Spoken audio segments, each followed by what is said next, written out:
मित्रों, प्रकृति संतुलन एक सुंदर चक्रीय व्यवस्था है। मनुष्य और पशु वनस्पतियाँ खाकर जीते हैं। वनस्पतियों में कीड़े लगते और अपना गुजारा करते हैं। कीड़ों को पक्षी खाते हैं। पक्षियों की संख्या बढ़ती है तो उन्हें बाज आदि अपना शिकार बना लेते हैं।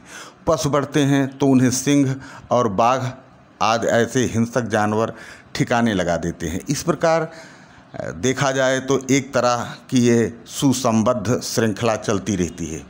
मनुष्य इस श्रृंखला को तोड़ने पर उतारू होता है तो उसकी समस्याएं भी उलझती जाती हैं। पक्षियों को मारकर खाना, अनुसंधान के नाम पर जीव हत्या करना और वनस्पतियों में लगने वाले कीड़ों से परेशान होकर उन्हें मारने के लिए विषैली औषधियों का छिड़काव करना, यह बुद्धिमान मनुष्य की मूर्खता है। इससे गुत्थियां सुलझने के स्थान पर उल्टी उलझती ही जाती हैं। प्रकृति संतुलन बिगड़ता है सो अलग। वैज्ञानिक सर्वेक्षणों के अनुसार संपूर्ण विश्व में अब तक जीव जंतुओं एवं वृक्ष वनस्पतियों की तकरीबन 2 करोड़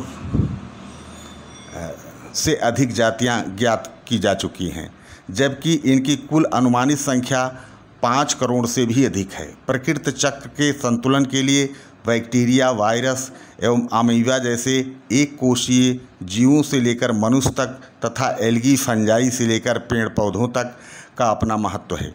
वनों के कटते रहने, आग लगाकर जंगलों की सफाई करने और उससे ज़मीन छीनकर कृषि कार्यों में प्रयुक्त करते जाने से प्रतिवर्ष इनमें से असंख्य जीवधारी और वनस्पतियां नष्ट हो जाती हैं।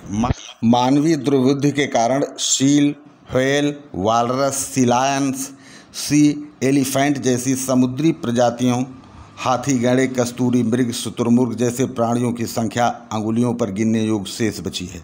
मनुष्य अपनी स्वार्थ पूर्ति के लिए प्रतिवर्ष अगणित प्राणियों का शिकार करता है और प्रकृति चक्र को बिगाड़ता है।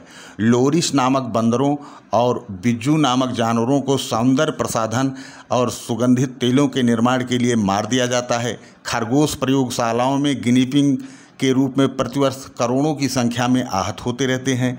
सर्वेक्षणकर्ता वैज्ञानिकों का कहना है कि इस तरह 130 प्रजाति के पशु पक्षी इस संसार से अब तक सदा के लिए विलुप्त हो चुके हैं।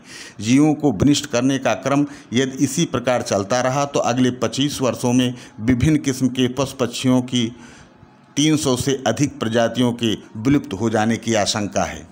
विशेषज्ञों का कहना है कि यदि ऐसा हुआ तो विश्व भर में प्राकृतिक वातावरण में असंतुलन हो जाएगा, जिसके गंभीर दुष्परिणाम भुगतने ही होंगे। कभी चीन में यही गलती गौरैया नामक चिड़ियों को बड़े पैमाने पर मारकर की गई थी, जिसका हाथों हाथ दुष्परिणाम उन्हें कीड़ों द्वारा फसलों की छत के रूप में भुगतना पड़ा। इसे देखते हुए वहाँ की सरकार ने पुनः विदेशों से बड़ी संख्या में उसे आयात किया था।